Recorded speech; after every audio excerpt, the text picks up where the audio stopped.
The wildfires raging throughout the state. That's right, more than 2.5 million acres burned in California.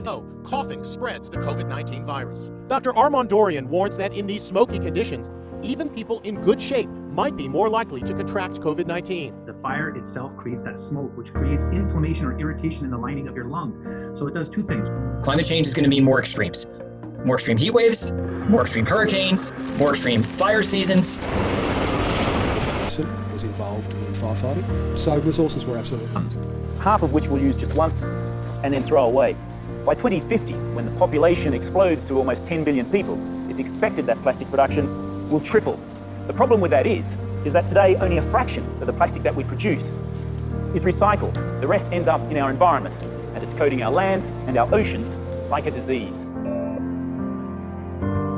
Our world is in great danger. Our world is in a tight position. Apart from the COVID pandemic, our environment is constantly changing. And as our environment changes, so does the need to become increasingly aware of the environmental issues that are causing these changes. With a massive increase in natural disasters, warming and cooling periods, and different types of weather patterns, people need to be a lot more cautious with the way they lead their lives in conjunction with the types of environmental issues that our planet is facing. What comes to your mind when you think about 68? 68 seconds? 68 dirhams? 68 milligrams? Quite small, right? Well, hear me out. There are only 68 Javan rhinoceros left in this world. None of them are in captivity. Amazed? Well, you shouldn't be. With the rate we are exploiting our resources, it shouldn't be shocking that many of our neighbors who we share the earth will be non-existent in the next 25 years. These Javan rhinoceros are often poached for their horns, and deforestation is crushing their habitat. Us humans with our egoistic mindset does not allow us to accept this harsh truth and reality. So it is up to us. From today, it's now or never. One of the major problems that Earth faces is plastic pollution. Of all the plastic we use, 40% is used just once. Every year, we use several billion items such as bags, bottles, trays, and food packaging. Supermarkets are full of it. Some people are careless with packaging and leave it behind as litter. But there are also places where people can't do otherwise because there is no waste collection system. It is without a doubt that even if most people do their best, much of the single-use plastic enters the environment, being one of the biggest causes of plastic pollution. So you may be wondering, what actually is a plastic? It is heard everywhere, but what is the composition of plastic? What is plastic?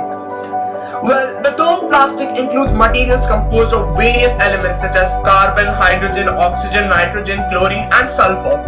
Plastics have usually very high molecular weight, meaning each molecule can have thousands of atoms bound together.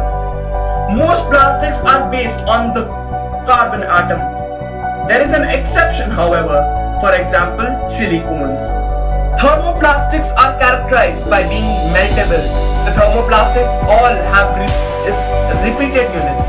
The smallest section of chain that is identical, we call these repeated units cells. The vast majority of plastics, about 92%, are thermoplastics. The group of atoms that are used to make unit cells are called monomers. For some plastics such as polythene, the repeated units can be just one carbon atom and two hydrogen atoms. For other plastics such as nylons, the repeat unit can involve 38 or more atoms. When we combine monomers, we generate polymers or plastics. Raw materials form monomers. Now you may be wondering, if plastic is so disadvantageous to our environment, why are we still using plastic? Well, here are the reasons.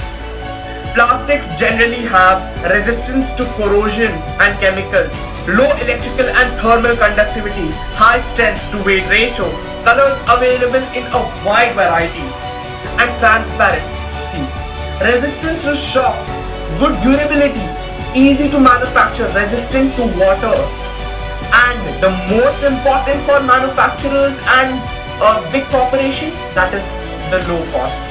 So what can be done? Well, one of the solutions is biodegradable plastic.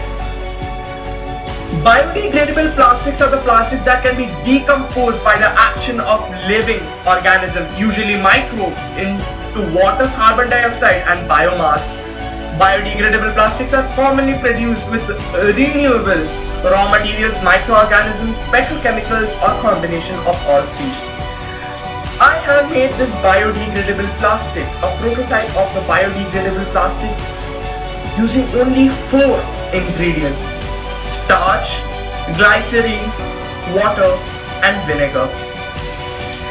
Biodegradable plastics are made from all natural plant materials like the starch which I used. These can include corn oil, orange peels, starch, and plants. Traditional plastics is made with chemical fillers that can be harmful to the environment when released when the plastic is melted down.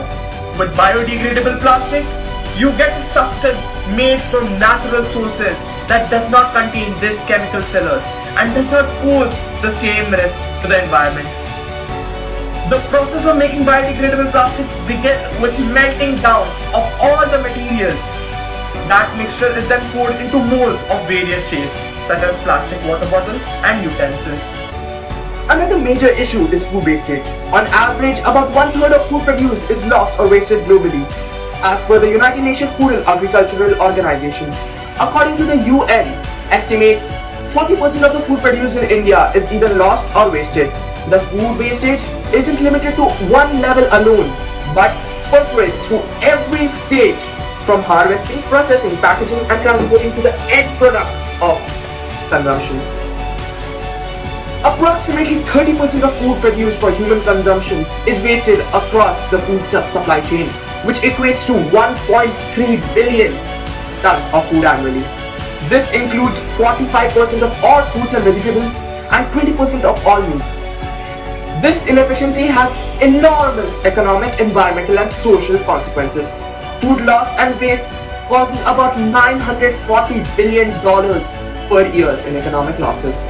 It is also believed that if food wastage was reduced to zero, then poverty would have been eradicated.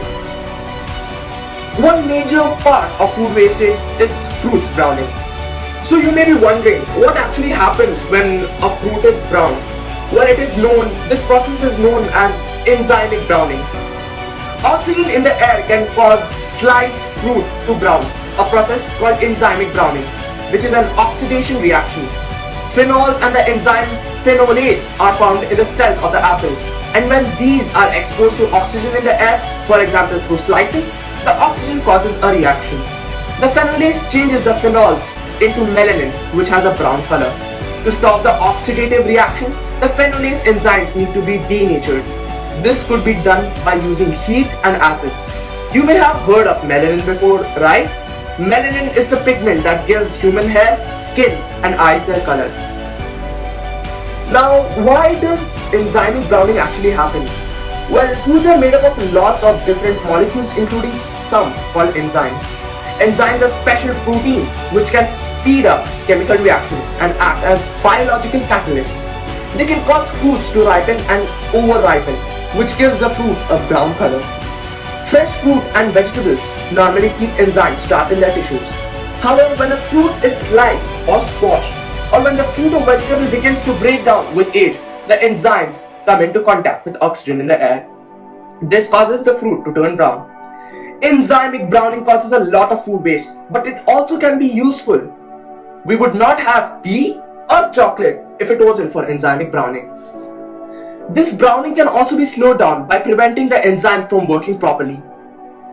Lemon juice contains an acid which can stop enzymes from working properly, as enzymes often work best at a certain pH known as the optimum pH. Water and sugar in jam, for example, stops oxidation in the air getting to the enzymes and prevents the browning. Let us all, being proactive global citizens, understand the emergency of the situation and contribute in combating this change, which, as many scientists firmly believe, may be the reason of the eradication of the human civilization.